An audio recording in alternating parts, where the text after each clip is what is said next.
اخر اخبار ردود افعال مباراه القمه زي ما رصدها لنا فريق الاعداد. اسيب بيها الجزء الثاني مع مباراه القمه. سيد معوض عوده سعيد بعوده الثقه وحزين للنتيجه وطريق الزمالك صعب في الدور الثاني.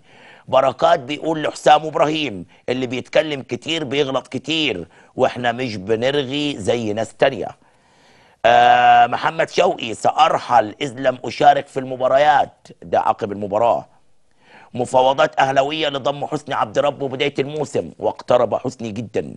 الأهلي يعطل إيقاف أحمد فتحي، يعني أوقف الأهلي مؤقتا خطر إيقاف اللاعب أحمد فتحي بعد حكم الفيفا الشهير بإلزامه تسديد مبالغ مالية لوكيله محمد حميد وإيقافه محليا ودوليا حال عدم تسديد تلك المستحقات في يناير 2011. الأهلي قام بتنفيذ أمر تسديد الغرامة بتقديم استئناف، يعني أوقف الموضوع واستأنف أمام المحكمة الرياضية الدولية، عشان كده أنقذ فتحي من الإيقاف. وفقا للصحف التونسية الأهلي يضم المالي تراوري. الأهلي يبحث تقديم شكوى للفقي ضد تحيز مخرجي التلفزيون، يعني أسوة بالزمالك، يلا كل واحد يشتكي براحته. مجدي عبد الغني إبراهيم حسن لا يجيد صور ردح ليداري أداء فريقه السيء. الزمالك يوافق على بيع رحيم أيوة للإرث بمقابل 50,000 دولار. إبراهيم صلاح اللاعبون لم ينفذوا تعليمات حسام حسن فكان التراجع في الأداء. حازم إمام الجهاز الفني سبب عدم تألقي والزمالك يقدم المستوى المطلوب. ارحمنا يا عم من التصريحات دي والعب بقى.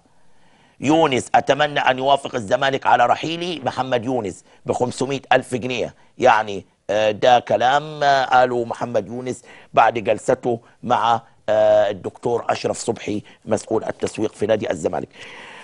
قبل ما اروح لكاس مصر مع الكابتن احمد عبد الحليم والاستاذ اسامه اسماعيل، بيدور في النادي الاهلي ان الاستاذ ياسين منصور، وده جاءني للتو دلوقتي، سيحضر الى القاهره يوم 8/10 وسيعقد مؤتمرا صحفيا يوم 8/1 انا اسف 8 يناير.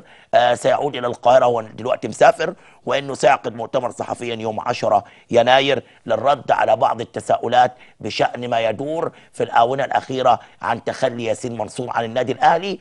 وبيقول انه سيقدم مستندات انه صرف ما يقرب من 100 مليون فيما يقرب من 5 سنوات او 7 سنوات، كلها تبرعا بلا مقابل وبلا ان تكون مديونيه له على النادي الاهلي. ياسين منصور كان حزين جدا من بعض الكلام اللي اتقال في الصحف واتقال في قناه الاهلي انه لم يجلس معه الخطيب او حسن حمدي،